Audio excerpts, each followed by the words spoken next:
Hello everyone. మా దిగ్విజయ్ వాళ్ళ అమ్మమ్మ రామమంత్రం చదువుతుంటే ఎంత చక్కగా వింటున్నాడో చూడండి. మధ్యలో మాట్లాడడానికి కూడా ట్రై చేస్తున్నాడు. ఊ కొడుతున్నాడు అనమాట. మీరు కూడా వినేయండి. చెప్పు. బాగుందా రామమంత్రం? చెప్పు. బాగుందా?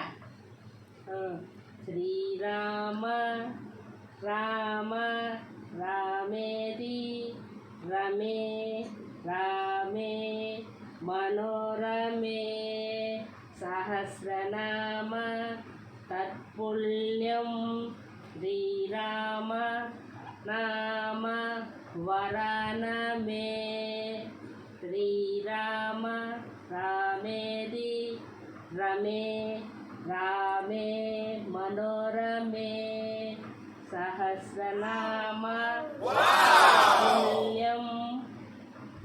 ఐ హోప్ మీకు నచ్చిందని అనుకుంటున్నాను. See you all.